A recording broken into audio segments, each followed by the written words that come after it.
Swinging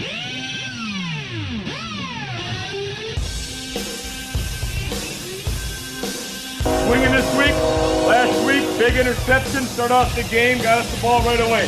Hank Olson, 1, 2, 3. 2 very solid weeks of football. All right, unnoticed, stat sheet doesn't show it. You watch film though, this guy stands out every week. Nick Bloom, 1, 2, 3. Game-winning touchdown last week. All right, Haggerty scored it, but this guy was out front leading the way. Colton Hogum, 1, 2, 3. And this guy, hey, we need a big game for him tomorrow. Michael Savard, we need a big game from him tomorrow. All right, lock him down. 1, 2, 3. Here we go, let's swing.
All right, we are at the Rock. This is Stan Evans for our Coulee Golf Bowl pregame show with our head coach on Alaska's own, Tom Yashinsky, where we also talk to one of Alaska's players. This week, we're going to be talking to, we're just going to call him Moses because he opens up the holes in the middle of the line. Nam Yang. Now, Nam, listen, he's a right guard. He also plays outside linebacker too as well, correct? Yeah, outside linebacker. He is a senior, number 55, so keep an eye on him during the game. Now, Nam, week 1, I'll just let you, 6 pancakes against a future Badger. Yeah. Now, also, you're on the Joe Thomas top offensive lineman of the year category. I've seen that coming in. How do you feel about that? It's pretty good, being recognized as top lineman in the state. So awesome. Now, one of the things I wanted to cover, and I haven't covered with any of the other players, we had Austin Larson and then Connor Haggerty week 1. One thing I would like to know, what has Coach Yashinsky instilled in you as a player and also for life after Alaska football? One thing, to lead others as well. Lead others. All right, great, awesome. Now, we always talk about rituals. Is there any type of rituals you do before pregame? Listen to music, Eminem. That's about it. You know the Yin Yang Twins? No. I was going to say something about that, but anyway. Now, do you have any college offers? And if not, any colleges that you are looking or interested in going to? No, I'm just open to anything right now. Anything right now? Yeah, just glad to have the opportunity. There you go. Favorite NFL team, favorite player? Probably just Seahawks. The Seahawks? Yeah. All right, so you're a Go Hawks person, huh? Yep. 12th man. Yeah. Well, Nam, keep it going. Keep opening up those holes for your running backs, protecting your quarterback also as well, and hopefully you guys finish up with a great season, all right? Nice talking to you, buddy. Yep. All right, now, Coach, we're going to get off over to you. Now, I'll just sit here and tell you, 2-0 after a 28-21 win over River Falls. Good start to the season. We're talking about Austin Larson. Big game for him last week. 38, 37, 12-yard touchdowns, 3 to Landon Peterson, 1 to our big boy Haggerty with 537, and that pretty much was a game-winning touchdown. So that was pretty important.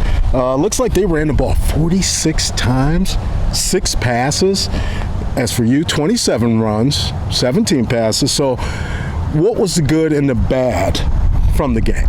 You know, our offense produced when we had the ball. I think we had 7 possessions, 2 punts, 4 touchdowns, and one of those was the end of the game where we were running out the clock. So efficiency on offense, you know, 4 of our 6 meaningful possessions we scored points on, which is good. We obviously lost a possession when that accidental onside kick hit off our guy's leg and they recovered it. We didn't have many snaps. You know, I think we only had, it was right around 40 snaps in the game, which is a pretty low number. So that's something that we want to increase. Obviously, we felt that if we had the ball, we were going to be able to score. Right. We just didn't have the ball much. Right. So, you know, getting them off the field is something I would have liked to improve on. Right. They ran the ball really well last week.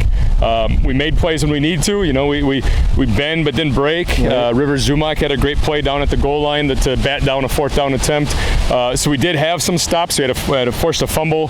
I think we were close to the red zone that time. Right. But you know, I just like to see more 3-and-outs. I'd like to get off the field quicker, get our defense off, get the ball to our offense. I think we have an explosive offense.